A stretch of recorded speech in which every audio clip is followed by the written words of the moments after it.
Tipper ವಾಹನದ ನಡುವೆ ಭೀಕರ ರಸ್ತೆ ಅಪಘಾತ, 3 ಸಾವು. ವಿಜಯಪುರ ಜಿಲ್ಲೆಯ ಚಡಚಣ ತಾಲೂಕಿನ ಲೋಣಿ ಕ್ರಾಸ್ ಬಳಿ ಸರ್ಕಾರಿ ಬಸ್ ಮತ್ತು ಟಿಪ್ಪರ್ ವಾಹನದ ನಡುವೆ ಭೀಕರ ರಸ್ತೆ ಅಪಘಾತ ಸಂಭವಿಸಿ 3 ಮೃತಪಟ್ಟಿದ್ದಾರೆ. ಪ್ರಾಥಮಿಕ ಮಾಹಿತಿ ಪ್ರಕಾರ ಟಿಪ್ಪರ್ ವಾಹನದ ಟೈರ್ ಬ್ಲಾಸ್ಟ್ ಆದ ಪರಿಣಾಮ ಈ ದುರ್ಘಟನೆ ಸಂಭವಿಸಿದೆ. ಅಪಘಾತದಲ್ಲಿ ಟಿಪ್ಪರ್ ಚಾಲಕ ಅಶೋಕ್ ಊಟಗಿ ಅವರ ಪತ್ನಿ ರಾಧಾಬಾಯಿ ಊಟಗಿ ಹಾಗೂ ಸರ್ಕಾರಿ ಬಸ್ ಚಾಲಕ ಹಣಮಂತ ಚಲವಾದಿ ಮೃತಪಟ್ಟಿದ್ದಾರೆ.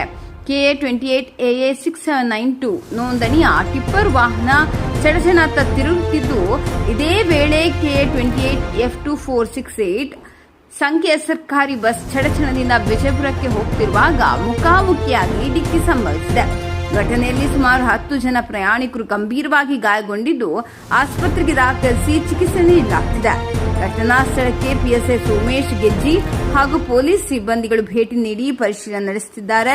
ಈ ಸಂಬಂಧ ಚಡಚಣ ಪೊಲೀಸ್ ಠಾಣೆ ವ್ಯಾಪ್ತಿಯಲ್ಲಿ ಪ್ರಕರಣ ದಾಖಲಾಗಿದ್ದು ತನಿಖೆ ಮುಂದುವರೆದಿದೆ.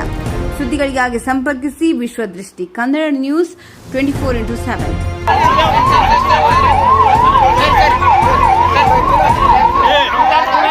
सब साइड आ रहे साइड आ रहे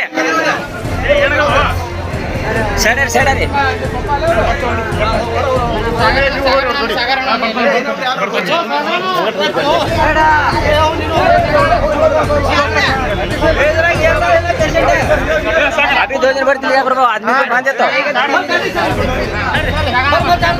ಸರ್ ಇನ್ನ ಎಷ್ಟು ಹೋಯ್ತೀರಿ ಸರ್?